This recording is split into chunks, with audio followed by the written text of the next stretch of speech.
नमस्कार। आइए सुनते हैं मुंशी प्रेमचंद द्वारा लिखित उपन्यास कायाकल्प का भाग 9। दोस्तों, उपन्यास का अगला भाग सुनने से पहले मेरा आपसे विनम्र निवेदन है कि आप मेरे चैनल को सब्सक्राइब करें, लाइक करें, शेयर करें।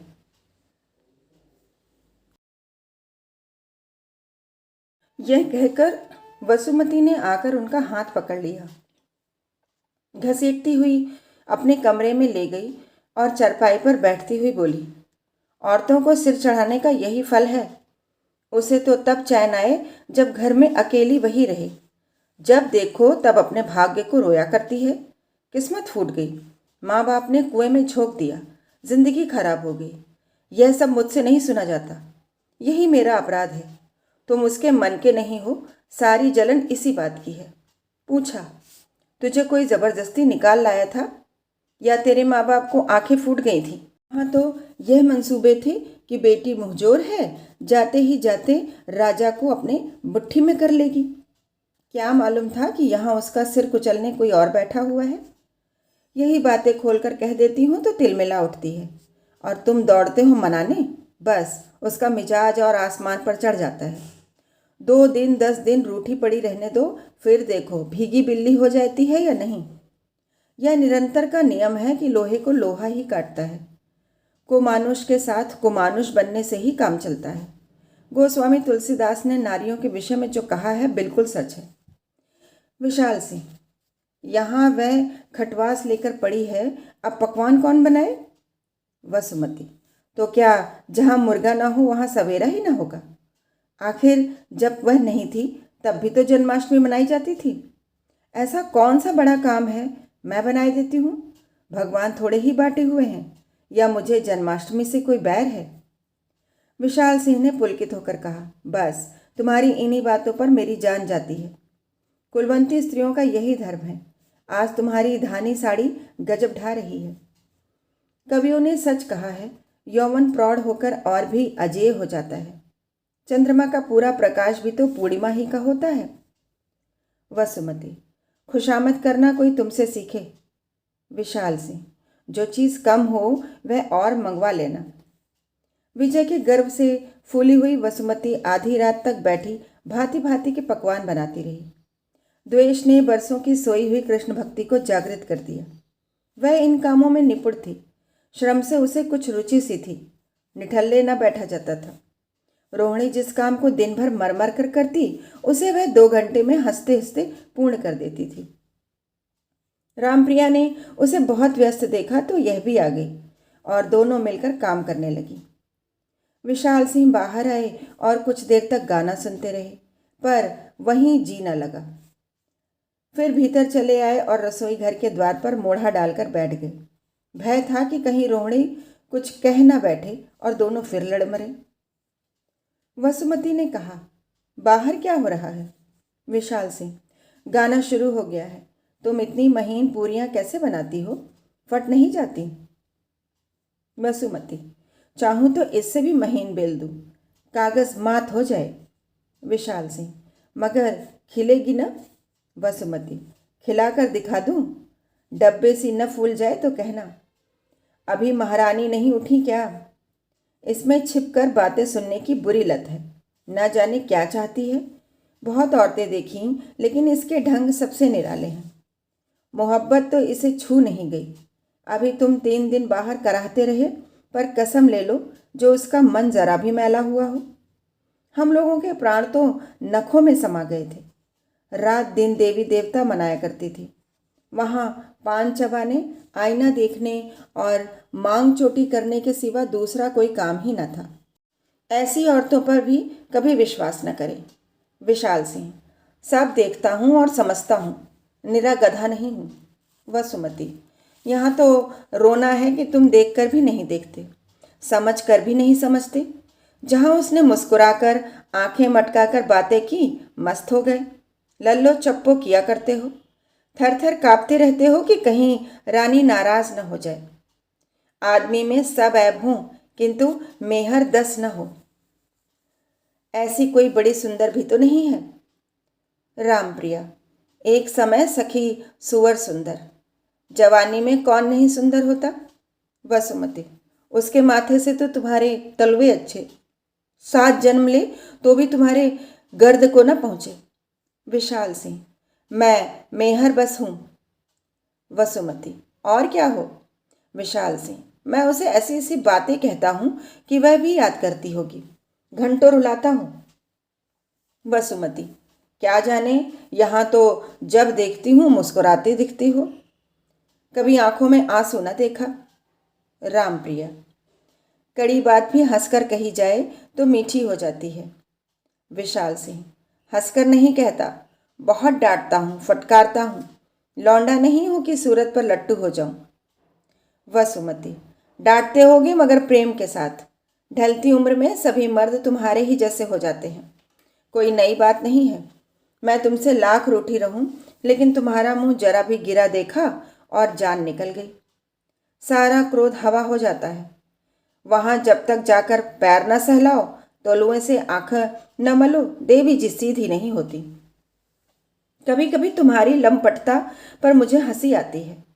आदमी कड़े दम होना चाहिए, जिसका अन्याय देखे उसे डांट दे, बुरी तरह डांट दे, खून पी लेने पर उतारू हो जाए। ऐसे ही पुरुषों से स्त्रियां प्रेम करती हैं, भय बिना प्रीति नहीं होती। आदमी ने स्त्री की पूजा की कि वह उनकी आंखों से गिरा। जैसे घोड़ा पैदल और सवार पहचानता है, उसी तरह औरत भी भड़वे और मर्द को पहचानती है। जिसने सच्चा आसन जमाया और लगाम कड़ी रखी, उसी की जय। जिसने रास ढीली कर दी, उसकी कुशल नहीं। रामप्रिया मुंह फेर कर मुस्कुराई और बोली, बहन, तुम सब गुर बताए देती हो, किसके माथे जाएगी। वसुमती, हम लोगों की लगाम कब ढीली थी। रामप्रिया, जिसकी लगाम कभी कड़ी न थी, वह आज लगभग तानने से थोड़े ही काबू में आई जाती है, और भी दुलातियां झाड़ने लगेगी। विशाल सिंह, मैंने तो अपनी जान में कभी लगाम ढीली नहीं की, आज ही देखा कैसी फटकार बताई। वसुमती, क्या कहना है, जरा मूछे खड़ी कर लो, लाओ पगिया मैं संवार दूं। यह क्यों नहीं कहते कि उसने ऐसी ऐसी चोटें की कि भागते ही बनी। सहसा किसी के पैरों की आहट पाकर वसुमती ने द्वार की ओर देखा। रोहिणी रसोई के द्वार से दबे पांव चली जा रही थी। मुंह का रंग उड़ गया, दांतों से होंठ दबाकर बोली, छिपी खड़ी थी, मैंने साफ देखा। अब घर में रहना मुश्किल है, देखो क्या रंग लाती है। विशाल सिंह ने पीछे की ओर शशंक नेत्रों से देखकर कहा, बड़ा गजब हुआ, चुड़ैल सब सुन गई होगी, मुझे जरा भी आहट न मिली। वसुमती, रानी रूठेंगी, अपना सुहाग लेंगी, कोई कहाँ तक डरे। आदमियों को बुलाओ, यह सामान यहाँ से ले जाए। भादों की अंधेरी रात थी, हाथ को हाथ न सूझता था। मालूम होता था पृथ्वी पाताल में चली गई है, या किसी विराट जंतु ने उसे निगल लिया है। मोमबत्तियों का प्रकाश तिमिर सागर में पांव रखते कांपता था। विशाल सिंह भोग के पदार्थ थालियों में भरवा भरवा कर बाहर रखवाने में लगे हुए थे। कोई केले छील रहा था, कोई खीरे काटता था, कोई दोनों में प्रसाद सजा रहा था। एकाएक रोहिणी एक चादर ओढ़े हुए घर से निकली और बाहर की ओर चली। विशाल सिंह दहलीज के द्वार पर खड़े थे। इस अंधेरी रात में उसे यूं निशंक भाव से निकलते देखकर उनका रक्त खौलने लगा। जरा भी न पूछा, कहाँ जाती हो, क्या बात है। मूर्ति की भांति ही खड़े रहे। दिल ने कहा, जिसने इतनी बेहयाई की, उससे और क्या आशा की जा सकती है। वह जहाँ जाती हो जाए, जो जी में आए करे। जब उसने मेरा सिर ही नीचा कर दिया तो मुझे उसकी क्या परवाह। बेहया, निर्लज्ज तो है ही, कुछ पूछूं और गालियां देने लगे तो मुंह में और भी कालिख लग जाए। अब उसको मेरी परवाह नहीं तो मैं क्यों उसके पीछे दौड़ूं। और लोग अपने अपने काम में लगे हुए थे। रोहिणी पर किसी की निगाहें न पड़ी।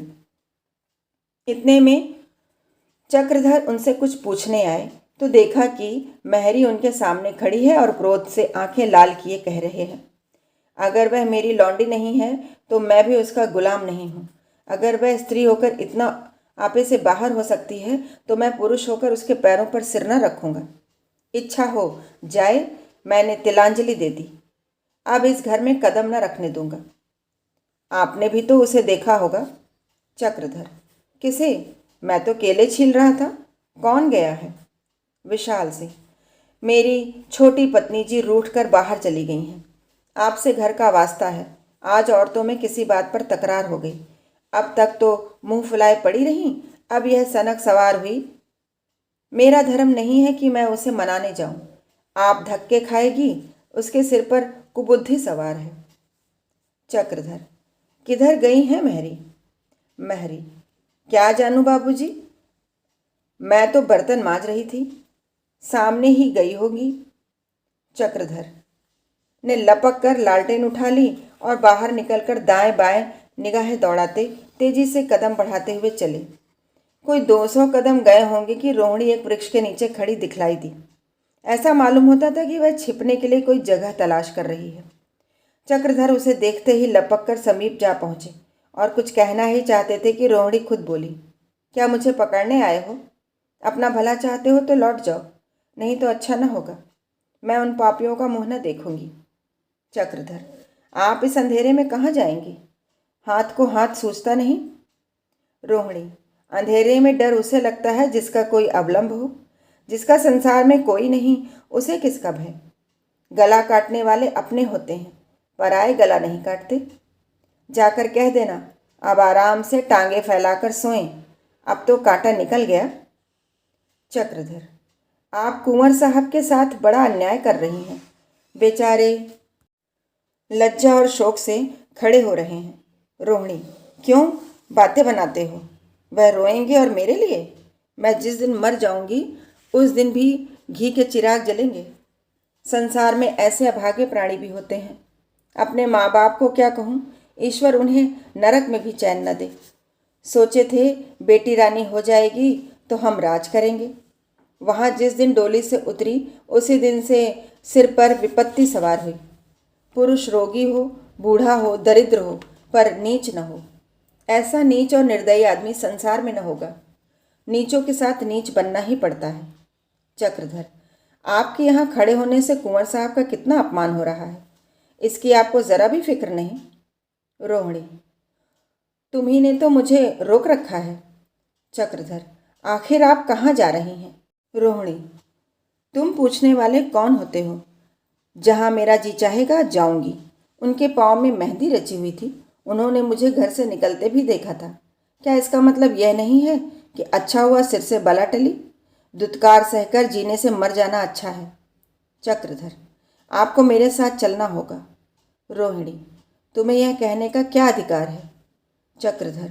जो अधिकार सचेत को अचेत पर, सजान को अनजान पर होता है, वही अधिकार मुझे आपके ऊपर है। अंधे को कुएं में गिरने से बचाना हर एक प्राणी का धर्म है। रोहिणी। मैं न अचेत हूँ न अंधी, स्त्री होने ही से बावली नहीं हो गई हूँ। जिस घर में मेरा पहनना ओढ़ना हंसना बोलना देख देख कर दूसरों की छाती फटती है, जहाँ कोई अपनी बात तक नहीं पूछता, जहाँ तरह तरह के आक्षेप लगाए जाते हैं, उस घर में कदम न रखूंगी। यह कहकर रोहिणी आगे बढ़ी कि चक्रधर ने सामने खड़े होकर कहा, आप आगे नहीं जा सकती। रोहिणी। जबरदस्ती करोगे? चक्रधर। हाँ, जबरदस्ती करूँगा। रोहिणी। सामने से हट जाओ। चक्रधर। मैं आपको कदम भी आगे न रखने दूंगा। सोचिए, आप अपनी अन्य बहनों को किस कुमार्ग पर ले जा रही हैं। जब वे देखेंगे कि बड़े बड़े घरों की स्त्रियां भी रूठकर घर से निकल खड़ी होती हैं, तो उन्हें भी ज़रा ज़रा सी बात पर ऐसा ही साहस होगा, या नहीं? नीति के विरुद्ध कोई काम करने का फल अपने ही तक नहीं रहता, दूसरों पर भी उसका और भी बुरा असर पड़ता है। रोहिणी। मैं चुपके से चली जाती थी, तुम ही तो ढिंढोरा पीट रहे हो। चक्रधर। जिस तरह रण से भागते हुए सिपाही को देखकर लोगों को उससे घृणा होती है, यहाँ तक कि उसका वध कर डालना भी पाप नहीं समझा जाता, उसी तरह कुल में कलंक लगाने वाली स्त्रियों से भी सबको घृणा हो जाती है और कोई उनकी सूरत तक नहीं देखना चाहता। हम चाहते हैं कि स्त्री सब झेलकर अपनी मर्यादा का पालन करती रहे। हमारा मुंह हमारी देवियों से उज्जवल है, और जिस दिन हमारी देवियां इस भांति मर्यादा की हत्या करने लगेंगी, उसी दिन हमारा सर्वनाश हो जाएगा। रोहिणी रूंधे हुए कंठ से बोली, तो क्या चाहते हो कि मैं फिर उसी आग में जलूं? चक्रधर। मैं यही चाहता हूं। रण क्षेत्र में फलों की वर्षा नहीं होती, मर्यादा की रक्षा करना उससे कहीं कठिन है। रोहिणी, लोग हंसते होंगे कि घर से निकली तो थी बड़े दिमाग से, आखिर झक मारकर लौट आई। चक्रधर, ऐसा वही कहेंगे जो नीच और दुर्जन है।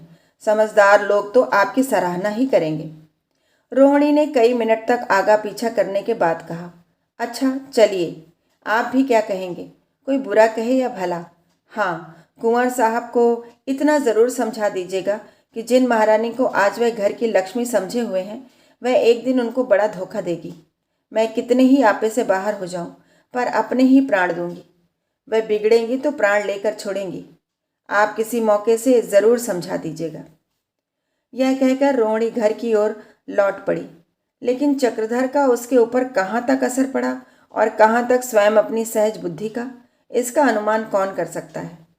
वह लौटते हुए लज्जा से सिर नहीं गड़ाए हुए थी, गर्व से उसकी गर्दन उठी हुई थी। उसने अपनी टेक को मर्यादा की वेदी पर बलिदान कर दिया था, पर इसके साथ ही उन व्यंग्य वाक्यों की रचना भी कर ली थी जिससे वह कुंवर साहब को स्वागत करना चाहती थी। जब दोनों आदमी घर पहुंचे तो विशाल सिंह अभी तक वहीं मूर्तिमान खड़े थे। मेहरी भी खड़ी थी। भक्तजन अपना अपना काम छोड़कर लालटेन की ओर ताक रहे थे। सन्नाटा छाया हुआ था। रोहिणी ने दहलीज में कदम रखा, मगर ठाकुर साहब ने उसकी ओर आंख उठाकर भी न देखा।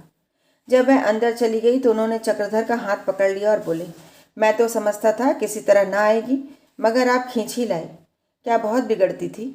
चक्रधर ने कहा, आपको कुछ नहीं कहा, मुझे तो बहुत समझाकर समझदार मालूम होती है। हाँ, मिजाज नाजुक है, बात बर्दाश्त नहीं कर सकती। विशाल सिंह, मैं यहाँ से टला तो नहीं, लेकिन सच पूछिए तो ज्यादती मेरी ही थी। मेरा क्रोध बहुत बुरा है। अगर आप ना पहुँच जाते तो बड़ी मुश्किल पड़ती। जान पर खेल जाने वाली स्त्री है। आपका यह एहसान कभी न भूलूंगा। देखिए तो सामने कुछ रोशनी सी मालूम हो रही है। बैंड भी बज रहा है। क्या माजरा है? चक्रधर, हाँ, मशाले और लालटेनें हैं। बहुत से आदमी भी साथ हैं।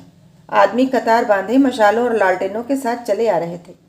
आगे आगे दो अश्वारोही भी नजर आते थे। बैंड की मनोहर ध्वनि आ रही थी। सब खड़े खड़े देख रहे थे, पर किसी की समझ में न आता था कि माजरा क्या है। सभी लोग कौतूहल से आने वालों को देख रहे थे। कोई 10-12 मिनट में वह विशाल सिंह के घर के सामने आ पहुंचे। आगे आगे दो घोड़ों पर मुंशी वज्रधर और ठाकुर हरसेवक सिंह थे। पीछे कोई 25-30 आदमी साफ सुथरे कपड़े पहने चले आते थे। दोनों तरफ कई झंडी बरदार थे, जिनकी झंडियां हवा में लहरा रही थीं। सबसे पीछे बाजे वाले थे। मकान के सामने पहुंचते ही दोनों सवार घोड़ों से उतर पड़े और हाथ बांधे हुए कुंवर साहब के सामने आकर खड़े हो गए। मुंशी जी की सज धज निराली थी। सिर पर एक शमला था, देह पर एक नीचा आबा। ठाकुर साहब भी हिंदुस्तानी लिबास में थे। मुंशी जी खुशी से मुस्कुराते थे, पर ठाकुर साहब का मुख मलिन था।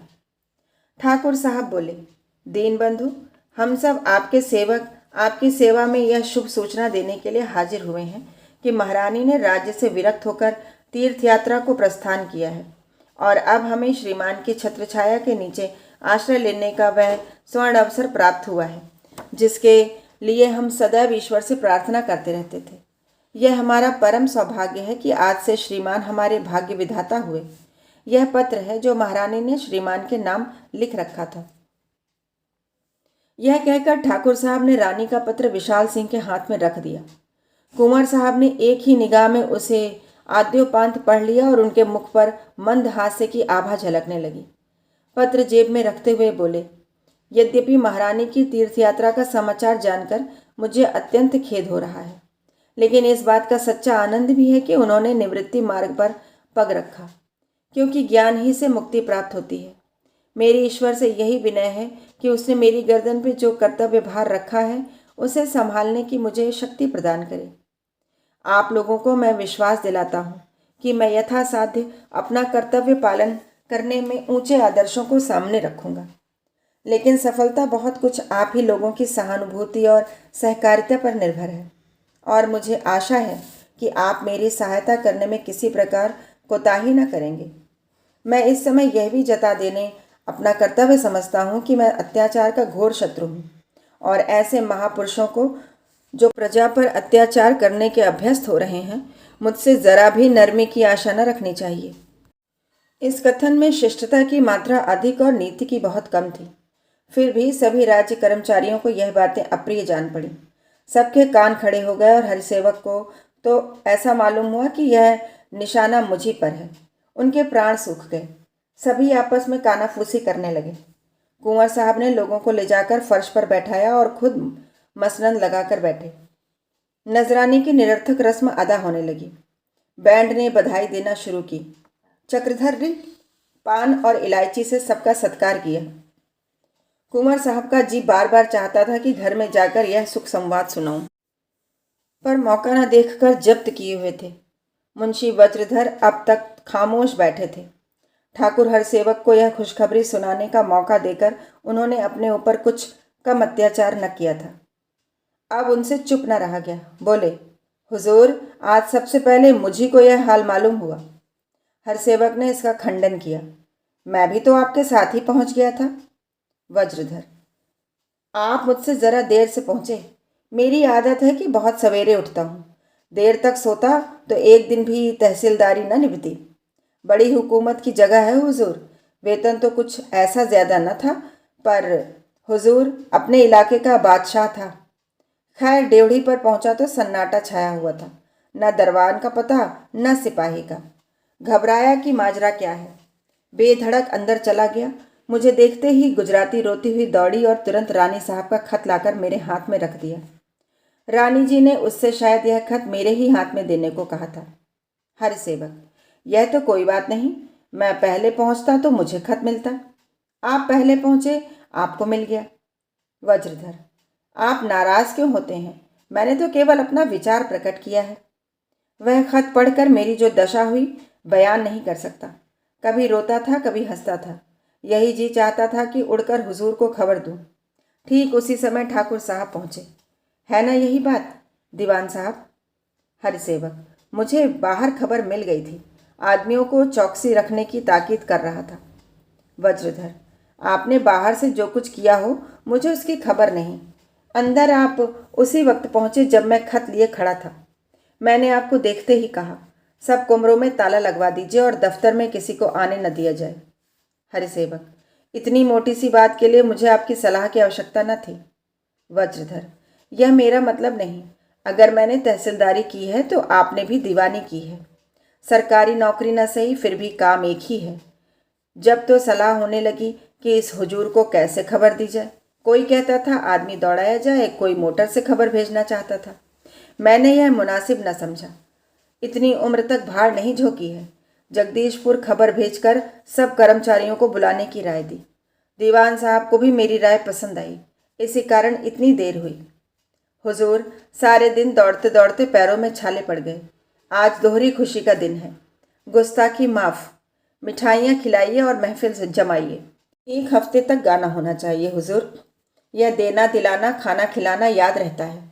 विशाल सिंह, आप इस वक्त तो भजन होने दीजिए, कल यही महफिल जमेगी। वज्रधर, हुजूर, मैंने पहले ही से गाने बजाने का इंतज़ाम कर लिया है। लोग आते ही होंगे। शहर के अच्छे अच्छे उस्ताद बुलाए हैं। हुजूर, एक से एक गुणी हैं, सभी का मुजरा होगा। अभी तहसीलदार साहब ने बात पूरी भी न की थी कि झिनकू ने अंदर आकर सलाम किया और बोला, दीनानाथ, उस्ताद लोग आ गए हैं, हुक्म हो तो हाजिर हूँ। मुंशी जी तुरंत बाहर गए और उस्तादों को हाथों हाथ ले आए। 10-12 आदमी थे, सब के सब बूढ़े। किसी का मुंह पोपला, किसी का कमर झुकी हुई, आंखों का अंधा। उनका पहनावा देखकर ऐसा अनुमान होता था कि कम से कम 3 शताब्दी पहले के मनुष्य हैं। बड़ी नीची अचकन, जिस पर हरी गोट लगी हुई, वही चुनावदार पजामा, वही उलझी हुई तार तार पगड़ी, कमर में पटका बांधा हुआ। 2-3 उस्ताद नंग धड़ंग थे, जिनके बदन पर एक लंगोटी के सिवा और कुछ न था। यही सरस्वती के उपासक थे और इन्हीं पर उनकी कृपा दृष्टि थी। उस्तादों ने अंदर कुंवर साहब और अन्य सज्जनों को झुक झुक कर सलाम किया और घुटने तोड़ तोड़ बैठे। मुंशी जी ने उनका परिचय कराना शुरू किया। यह उस्ताद मेंढू खां हैं, महाराज अलवर के दरबारी हैं। वहाँ से 1000 रुपये सालाना वजीफ़ा मिलता है। आप सितार बजाने में अपना सानी नहीं रखते, किसी के यहाँ आते जाते नहीं, केवल भगवत भजन किया करते हैं। यह चंदू महाराज हैं, पखावज के पक्के उस्ताद। ग्वालियर के महाराज इनसे लाख कहते हैं कि आप दरबार में रहिए, 2,000 रुपये महीना तक देते हैं, लेकिन आपको काशी से प्रेम है, छोड़कर नहीं जाते। यह उस्ताद फजलू हैं, राग रागनियों के फिकैत स्वरों से रागनियों की तस्वीर खींच देते हैं। एक बार अपने लाट साहब के सामने गया था, जब गाना बंद हुआ तो साहब ने आपके पैरों पर अपनी टोपी रख दी और घंटों छाती पीटते रहे। डॉक्टरों ने जब जब दवा दी तो उनका नशा उतरा। विशाल सिंह, यहाँ वह रागनी न गवाइएगा, नहीं तो लोग लोटपोट हो जाएंगे। यहाँ तो डॉक्टर भी नहीं है। वज्रधर, हुजूर, रोज़ रोज़ यह बातें थोड़े ही होती हैं। बड़े कलावंत को भी जिंदगी में केवल एक बार गाना नसीब होता है, फिर लाख सिर मारे वह बात नहीं पैदा होती है। परिचय के बाद गाना शुरू हुआ। फजलू ने मल्हार छेड़ा और मुंशी जी झूमने लगे। फजलू भी मुंशी जी ही को अपना कमाल दिखाते थे, उनके सिवा और उनकी निगाह कोई किसी पर न थी। उस्ताद लोग वाह वाह का तार बांधे हुए थे। मुंशी जी आंखें बंद किए सिर हिला रहे थे और महफिल के लोग एक एक करके बाहर चले जा रहे थे। 2-4 सज्जन बैठे थे, वे वास्तव में सो रहे थे। फजूल को उसकी ज़रा भी परवाह नहीं थी कि लोग उसका गाना पसंद करते हैं या नहीं। उस्ताद उस्तादों के लिए गाते हैं, गुड़ी गुड़ियों की ही निगाह में सम्मान पाने के इच्छुक होता है। जनता की उसे परवाह नहीं होती। अगर उस महफिल में अकेले मुंशी जी होते तो भी फजूल इतना ही मस्त होकर गाता। धनी लोग गरीबों की क्या परवाह करते हैं, विद्वान मूर्खों को कब ध्यान में लेते हैं। इसी भांति गुड़ी अनजान अनाड़ियों की परवाह नहीं करते। उनकी निगाह में मर्मज्ञ का स्थान धन और वैभव के स्वामियों से कहीं ऊंचा होता है। मल्हार के बाद फजूल ने निर्गुण गाना शुरू किया। रागनी का नाम तो उस्ताद ही बता सकते हैं। उस्तादों के मुख से रागिनियां समान रूप धारण करती हुई मालूम होती हैं। आग में पिघलकर सभी धातुएं एक सी हो जाती हैं। मुंशी जी को इस राग ने मतवाला कर दिया। पहले बैठे बैठे हंस झूमते थे, फिर खड़े होकर झूमने लगे। झूमते झूमते आप ही आप उनके पैरों में एक गति सी होने लगी। हाथ के साथ पैरों में भी ताल देने लगे, यहाँ तक कि वह नाचने लगे। उन्हें इसकी ज़रा भी झेप न थी कि लोग दिल में क्या कहते होंगे। गुड़ी को अपना गुड़ दिखाते शर्म नहीं आती। पहलवान को अखाड़े में ताल ठोककर उतरते क्या शर्म। जो लड़ना नहीं जानते वे ढकेलने से भी अखाड़े में नहीं जाते। सभी कर्मचारी मुंह फेर फेर कर हंसते थे। जो लोग बाहर चले गए थे वे भी यह तांडव नृत्य देखने के लिए आ पहुँचे। यहाँ तक कि विशाल सिंह भी हंस रहे थे। मुंशी जी के बदले देखने वालों को झेप हो रही थी, लेकिन मुंशी जी अपनी धुन में मगन थे। गुड़ियों के सामने अनुरक्त हो जाता है, अनाड़े की चरम सीमा है। नाचते नाचते आनंद से विह्वल होकर मुंशी जी गाने लगे। उनका मुख अनुराग से प्रदीप हो रहा था। आज बड़े सौभाग्य से और बहुत दिनों के बाद यह स्वर्गीय आनंद प्राप्त करने का अवसर मिला था। उनकी बूढ़ी हड्डियों में इतनी चपलता कहाँ से आ गई, इसका निश्चय करना कठिन था। इस समय उनकी फुर्ती और चुस्ती जवानों को भी लज्जित करती थी। उनका उछलकर आगे जाना, फिर उछलकर पीछे आना, झुकना और मुड़ना और एक एक अंग को फेरना वास्तव में आश्चर्यजनक था। इतने में कृष्ण के जन्म का मुहूर्त आ पहुंचा। सारी महफिल खड़ी हो गई और सभी उस्तादों ने एक स्वर में मंगल गान शुरू किया। साजों के मेले ने समा बांध दिया। केवल 2 ही प्राणी ऐसे थे जिन्हें इस समय भी चिंता घेरे हुए थी। एक ठाकुर हरसेवक सिंह और दूसरे कुंवर विशाल सिंह। एक को यह चिंता लगी हुई थी कि देखें कल क्या मुसीबत आती है। दूसरे को यह फिक्र थी कि उस दुष्ट से क्यों कर पुरानी कसर निकालूं। चक्रधर अब तक तो लज्जा से मुंह छिपाए बाहर खड़े थे। मंगल गान समाप्त होते ही आकर प्रसाद बांटने लगे। किसी ने मोहन भोग का थाल उठाया, किसी ने फलों का, कोई पंचामृत बांटने लगा। हड़बोक से मच गया। कुंवर साहब ने मौका पाया तो उठे और मुंशी वज्रधर को इशारे से बुला दलान में ले जाकर पूछने लगे, आज यहीं तक, कल फिर मिलेंगे अगले भाग के साथ।